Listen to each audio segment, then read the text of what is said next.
Saya besok ujian, saya belajar bersungguh-sungguh. Saya jihad apa enggak? Jihad. Bersungguh-sungguh loh. Ada kata bersungguh-sungguh, berarti saya jihad. Salut channel. Saling untuk belajar, saling untuk tahu.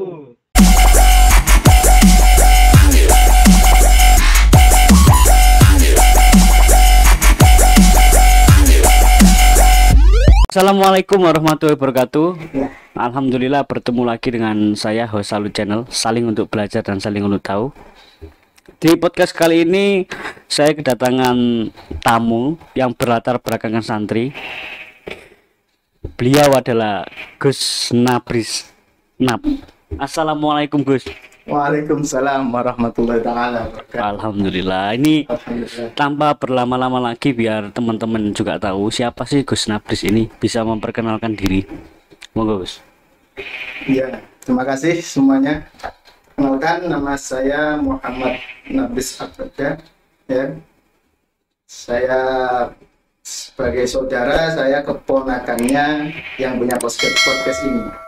Benar apa yang disampaikan, latar belakang saya adalah santri. Sampai kapanpun saya akan tetap santri. Gimana deh? Amin amin. Saya pendidikan ya di Tawak Beras, terus ke Lirboyo pernah sebentar, terus yang lama saya menuntut ilmu di Pondok Sarang. Sarang itu Jawa Tengah, yang diasuh oleh Kiai Haji Al-Alamah Syekh Maimun Zubair. Tahu kan Pak D ya? Pak D juga pernah mondok di situ. Keluar tahun berapa? Ya, saya keluar baru tahun 2020. Mondoknya mulai 2013-2014. Berarti masih ini fresh graduate. Bisa dibilang begitu. Sekarang kesibukannya apa Gus? Sementara ya kesibukan saya masih membantu orang tua saja sih di rumah. Membantu di pondok. Membantu orang tua di rumah, ya mencurahkan apa yang saya bisa, apa yang saya dapat dari Pondok Sarang, dari mana-mana itu. Alhamdulillah ngajar Gus ya. Ya, bisa dikatakan seperti itu. Ini kan apa namanya, kita lihat di beberapa media kan lagi marak muncul kembali isu terorisme, kemudian isu apa namanya, pengeboman. Yang pertama itu di Makassar kemarin, kemudian lanjut sampai tembak-tembakan di Mabes Polri itu. Masa tembak-tembakan itu? Ya tembak-tembakan. Nggak tahu itu, kayaknya kalau ibaratkan main game PUBG itu masih noob gitu. Iya. Kayak boot. Jadi Dia nggak nembak sama sekali, ditembak. iya, soalnya dia boot. Iya, Jadi bot ya. polisinya Roy Unboot. Ya itulah. Dan kaitannya dengan itu, maka saya minta ini sebagai jenengan kan sebagai santri dan mondok di Sarang juga cukup lama. Kita tahu kan kalau di Sarang ini kan ya Mbah Maimun itu. Mbah Maimun komitmen tentang kebangsaannya kan juga sangat kuat. Maksudnya kan jenengan sebagai apa namanya, anak ideologis lah dari Mbah Maimun ini, bagaimana sebagai santri ini memandang khususnya untuk pemuda ini dalam berjihad itu harusnya bagaimana? Jihad. Masalahnya gini, kita lihat kemarin ya, apa itu yang di Mabes Polri itu kan masih pemudi ya, benar apa enggak? Masih Iya, muda ya sekali. masih muda. Iya enggak? Yang Masih muda sekali, mahasiswa atau enggak? Mahasiswi. iya masih muda. Lah, sebenarnya saya dari sini saja. Dia masih muda seperti itu kok melakukan hal yang sangat ekstrim seperti itu. Itu apa yang salah? Saya memandang dari situ saja. Dia masih muda, katakan 25 atau berapa, tapi kok sampai melakukan hal yang tidak sesuai. Seperti itu. Saya melihatnya bukan dari jihad apa enggaknya gitu, terlalu detail lah.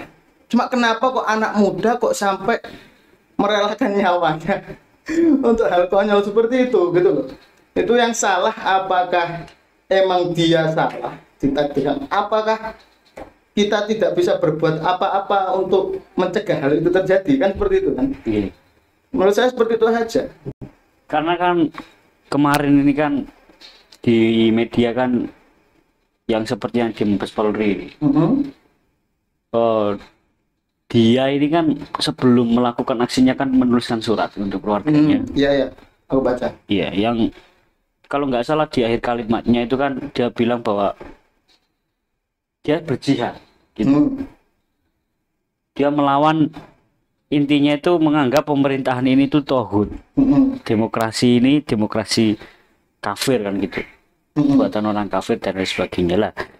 Dasar dia melakukan itu kan jihad. Meskipun kita memandang itu bukan jihad, tetapi yang dilakukan oleh si perempuan ini itu kan dia berpendapat bahwa dia jihad, gitu loh. Itu pertama. Kemudian yang di Makassar kan juga sama. Lah maksud saya kan jenengan sebagai seorang santri kan bisa lah memberikan pengertian untuk para pemuda dan pemudi, jihadnya sebenarnya itu bagaimana sih? Apakah dengan seperti itu, maksudnya apakah dengan melakukan teroris, meneror, melakukan pengeboman dan lain sebagainya, atau bagaimana? Kalau kita bahas ranah tentang peperangan, nggak bisa dipungkiri ya, nggak bisa dipungkiri ranah peperangan itu ada termasuk dalam bab jihad gitu. Tapi yang seperti kita ketahui juga, kalangan kita yang kita pemahaman yang kita dapat, kita NU maksudnya ya, yang pasti jihad tidak hanya sebatas peperangan kan gitu saja. Makanya kita itu harus menyadarkan orang-orang dalam hal itu. Udah jelas itu, apalagi kafir juga masih dipisah-pisah, ada kafir harbi, kafir zimmi kan gitu. Apalagi bukan orang kafir, apalagi Islam sendiri, kok malah kita bunuh. Itu jihad dari mana? Yang ada jihad itu kan membesarkan, kita mensiarkan kebaikan agama Islam, kebenaran agama Islam. Tapi kalau kita malah membunuh, membabi buta, baik itu muslim atau enggak muslim, pokoknya kita bunuh, yang ada enggak membesarkan nama Islam, yang ada malah sebaliknya kan gitu. Jelas. Kalau di luar perdebatan orang non muslim di Indonesia termasuk zimmi atau harbi, di luar itu saja, di luar itu, yang pasti yang ada itu malah menjadikan nama Islam itu menjadi buruk. Itu bisa dinilai jihad dari mana gitu loh. Iya, ya berarti begini,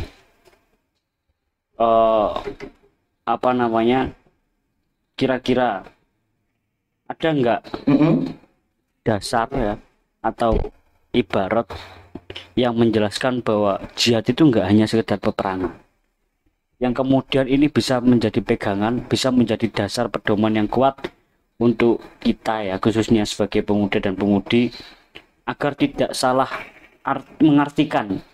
Ibarat ya kan gini aja, dari bahasa aja, secara etimologi ya bener ya, etimologi. Kalau bahasa itu terminologi. Oh iya, satunya terminologi saja. Jihad katanya artinya apa jihad dalam bahasa Arab?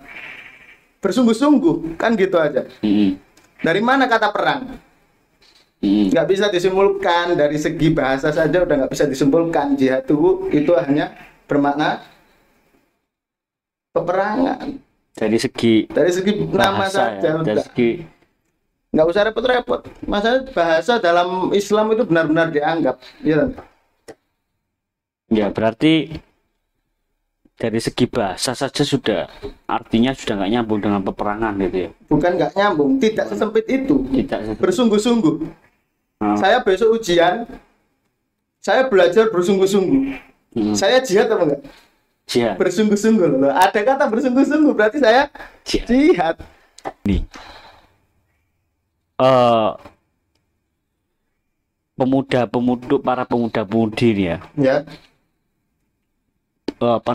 Jangan kemudian gampang terpengaruh bahwa jihad itu harus perang, harus apa namanya, kalau kasarannya itu harus membentangkan pedang.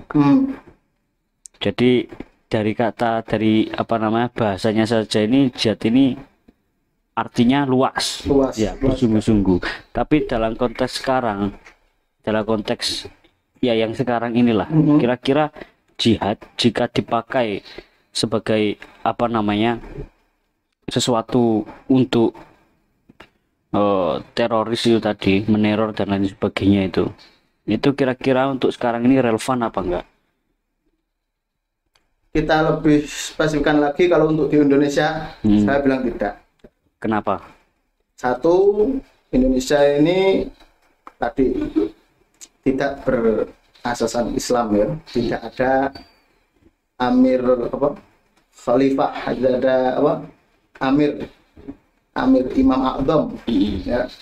Karena yang harus kita ketahui juga, untuk masalah ekspansi dalam bab jihad perang, masalah ekspansi dalam bab jihad perang itu harus ada dok dari pemimpinnya.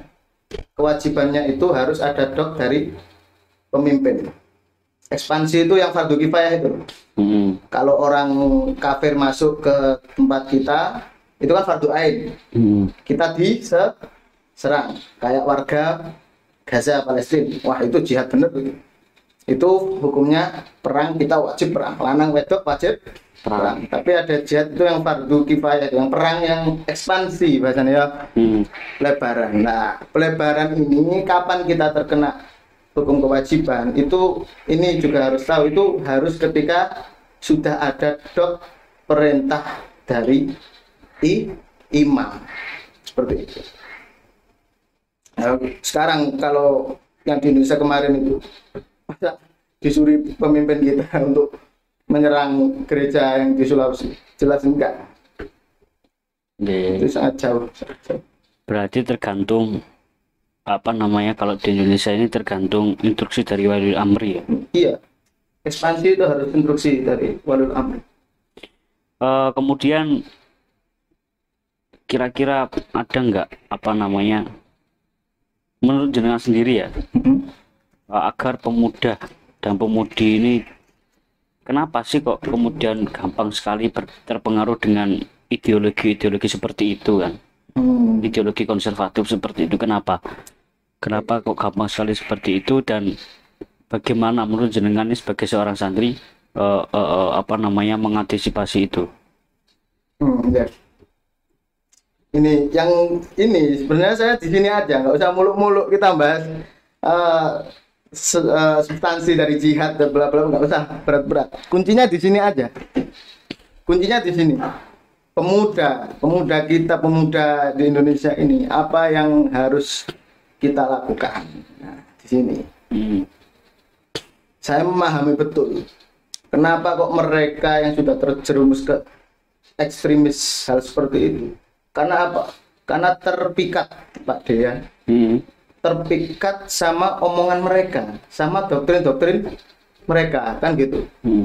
Karena apa kok sudah sampai terpikat? Karena dia sendiri belum punya prinsip ideologi dia. Ijek ngalor ngidul ini. Nah, hal seperti itu sangat rawan untuk didoktrin, diajak ikut mereka. Betul. Berarti kalau seperti itu bisa kita simpulkan, bagaimana kita agar tidak takut mereka? Ya berarti kita harus punya prinsip ideologi yang kuat dulu. Gitu aja kan. Makanya pemuda sekarang nomor 1 ya belajar itu. Karena apa belajar? Kalau udah belajar kita tahu, kita gak ngalor ngidul, kita terombang ambing, kita sudah punya ideologi yang kuat. Kalau masih muda udah males belajar, males ngaji, apalagi kangen NU, naudzubillah. Kalau udah males ngaji masih muda, wah, jangan salahkan mereka yang ikut ekstremis. Kamu sendiri nggak mau ngaji gitu loh. Ya berarti kalau bahasanya pesantren ini ngaji ya intinya. Ngaji. Kemudian gini, kalau kita sudah bisa menemukan ya cara lah, solusi Ini untuk biar apaan? los ngopi rokokan los. Kalau kita sudah bisa menemukan solusi atau jalan keluarnya yang seperti disebutkan oleh jenengan tadi, ini kemudian untuk membersihkan akarnya ini bagaimana? Untuk membersihkan penyebabnya ini loh, benalunya lah, ini bagaimana Gus? Iya, ini yang membuat miris kan ini ya. Benar-benar sudah mengakar. Bahkan kemarin aku baca, lihat di YouTube, kalau sekarang pun ini aneh ya Allah, yang antri mau bom bunuh diri itu masih banyak. Dia bilang gitu, mantan teroris itu. Wah, ya Allah. Kalau kita bahas langsung, kalau dilihat dari realita itu ya, yang antri mau bom bunuh diri dia masih banyak. Kalau lihat dari realita itu, kita langsung mengambil akarnya. Itu kayaknya kita radikal. Kita radikal maksudnya apa? Kita terlalu memaksakan. Terlalu sulit. Karena jaringannya udah benar-benar luas. Nggak bisa kita langsung mengambil ketuanya, penjara, langsung nggak aman, nggak ada apa-apa, nggak bisa. Ideologi itu susah untuk diberantas. Satu-satunya jalan ya cuma tadi Pak De, menyiapkan generasi muda ini. Menyiapkan generasi muda biar nggak apa tadi kata saya, Nggak terpengaruh tadi. ngalor Nggak ngalung itu. itulah itu. Dengan belajar. Berarti pemuda sekarang ini harus ngapain Gus? Agar tidak ngalur ngidul tadi itu. Ya, yang pasti tetap memilih guru ya. Memilih guru yang sanatnya jelas. Lah ini sanat keilmuannya jelas. Ini tradisi kita kan, tradisi NU. Karena ini harus ditanamkan betul ini. Ya, harus memilih guru dengan sanat yang jelas, keilmuan yang jelas. Karena saya nggak dipungkiri lagi itu Adik. Kenapa kok sampai cewek kemarin seperti itu? Karena terpikat doktrin mereka. Adik guru rabi bisa ya? Iyo. Adik guru rabi bisa. Iku nek aku ngira, ya saya kira orang yang mendoktrinnya itu emang punya skill, gitu. Skill ngomongnya enak, ngono lho deh. Skill ngomongnya enak, Quran hadis metu. Nah aku ini belas gak keluar Quran hadis, gak hafal Quran. Tapi kalau doktrin mereka hanya keluarkan Quran hadis saja, ayat-ayat itu safe saja, lambene lunyu, sopo gak terpikat. Akhirnya orang yang terpikat hal seperti itu karena apa? Karena tidak menelisik lebih dalam itu sanadnya kemana. Beda lagi kalau kita benar-benar memilih guru yang sanadnya sudah jelas. Kita nggak mungkin terpengaruh oleh lambe-lambe yang ngomong enak lunyu nih. Berarti kayak ibaratkan kalau wong pacaran itu gak gampang terpengaruh karo lambene wong lanang ngono ya. Masalahnya emang sih ya, kesan pertama itu sangat berpengaruh ya Pak. Kesan pertama itu sangat berpengaruh ya kan. Oh hari ini ngomongnya enak, akhirnya tertarik ya kan. Kita tahu lebih, ingin tahu, ingin cari tahu lebih dalam. Pengalaman saya itu Gus, ternyata itu apa namanya, cara rekrutmennya mereka ini kan mencari pemuda ya, itu tadi pemuda atau pemudi yang ternyata basic keilmuan agamanya ini masih kurang, bahkan kosong. Jadi kalau ibaratkan gelas ini mau diisi apa gelas ini? Mau diisi air putih atau mau diisi air comberan? Ya. Kasarnya gitu. Benar. Soalnya kalau kita sebagai santri, sebagai kaum pesantren lah, ini kan sudah jelas di santri ini kan kita di samping diajarkan masalah ilmu agama, kita kan juga diajarkan masalah ilmu kebangsaan tadi agar terbentuk komitmen kebangsaan kan yang kuat. Nah pengalaman saya ini kan yang saya lihat ini ternyata banyak pemuda-pemudi yang minimal itu masih ya lulus dari SMA atau SMK atau MAN, ini targetnya itu. Loh, santri aja ada yang kena loh, santri. Apalagi mereka yang basicnya nggak santri. Nah, saya kira misalkan seperti di kampus di luar lah. Iya. Ini kan yang daftar mau ke kampus. Misalkan ada pemuda yang beragama Islam. Pemuda ini dia keluaran dari SMA atau SMK atau MAN, masuk ke kampus. Nah, dalam tahap masuk ke kampus, pemuda ini kan juga dalam tahap pencarian jati diri, masalah agama tadi, ya kan? Lah, yang dimanfaatkan oleh orang-orang yang konservatif itu, ini kemudian sasarannya adalah ke pemuda-pemuda yang keluar itu tadi. Nah, ini yang apa namanya? Saya kira tugas kita bersama ya. Kemudian untuk gumbuli lah, menemani lah orang-orang yang seperti itu, orang-orang yang sedang dalam masa pencarian jati dirinya itu. Iya, benar. Ngopi dulu, Gus, biar enggak. Ya kan kita fightingnya emang di situ, ya nggak? Apanya? Kita fightingnya untuk mengamankan generasi selanjutnya kan di situ. Kita duluan mana mengambil hati mereka. Berarti kalau kita tidak segera, berarti kita kalah. Ini bahaya juga. Caranya nggak kalah gimana? Orang-orang kita harus benar-benar punya skill juga, punya ilmu juga yang tinggi, biar bisa menarik hati-hati pemuda-pemuda tadi. Itu juga. Kalau dari sekarang udah nggak mau ngaji, gimana punya skill untuk menarik hati mereka? Harus ngaji dulu sebelum itu.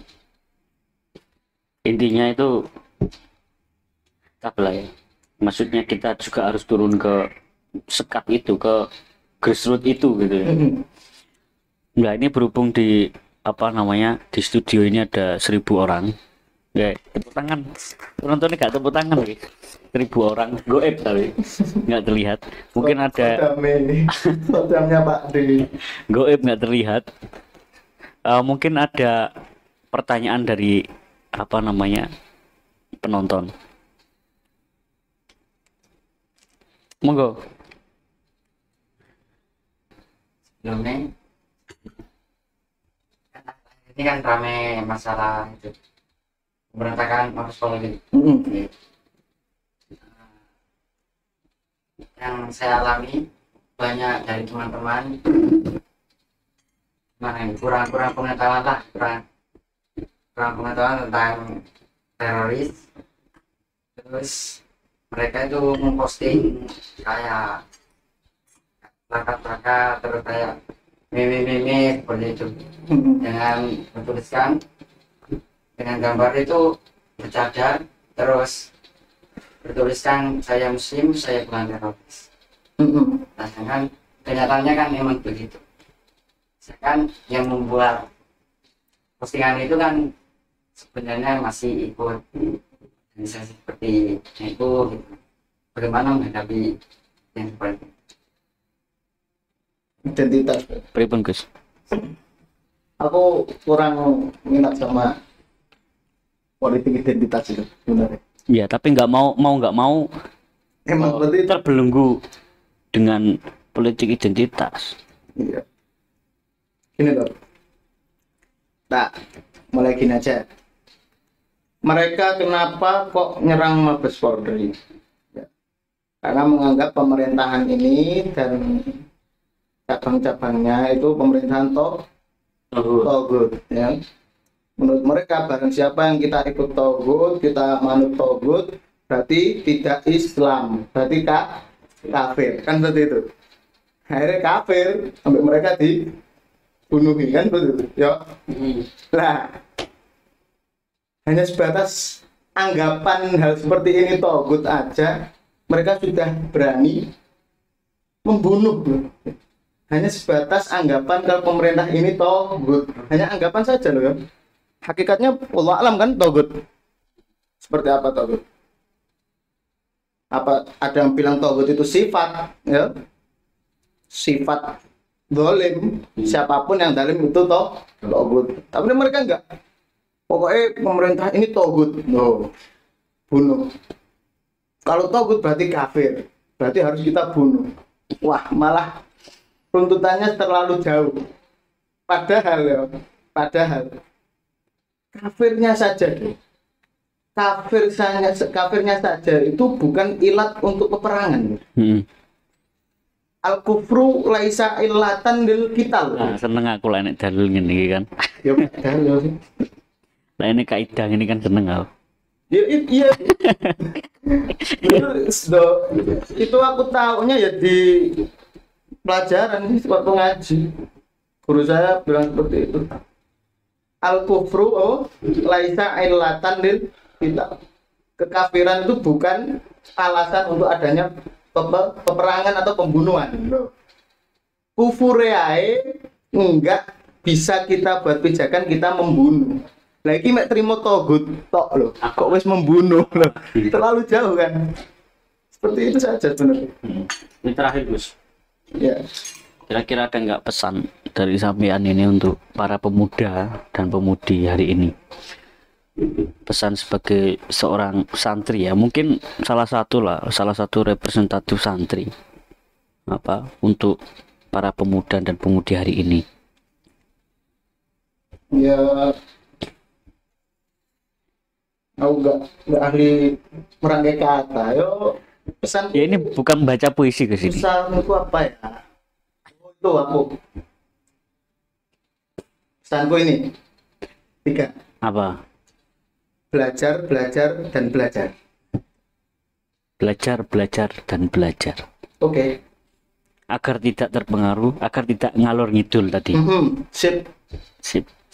Baik, saya rasa itu ya sudah sangat gamblang sekali apa yang sudah dijelaskan oleh Gus Nabris mengenai pemuda dan jihad tadi. Kurang lebihnya saya mohon maaf. Terima kasih Gus telah sudi untuk mampir ke Salut Channel, ya, ke sama-sama. podcast ini. Ke Jakarta aja aku berangkat deh. Hambahan itu. Terima kasih sekali lagi. Kurang lebihnya mohon maaf kalau ada ya salah sikap kata dan sebagainya, mohon dimaafkan Gus ya. Ya, sama-sama, saya juga. Karena ini juga masih awal podcast, jadi harap maklum. Saya juga sekali lagi mohon doa dan supportnya agar diberikan kelancaran ya, keberkahan, keistiqomahan dalam mengisi podcast Salut Channel ini. Terima kasih Gus sekali lagi. Ya, Sampai bertemu di podcast selanjutnya. Wahul muwafiq ila aqwamit thoriq. Wassalamualaikum warahmatullahi wabarakatuh. Waalaikumsalam warahmatullahi taala wabarakatuh.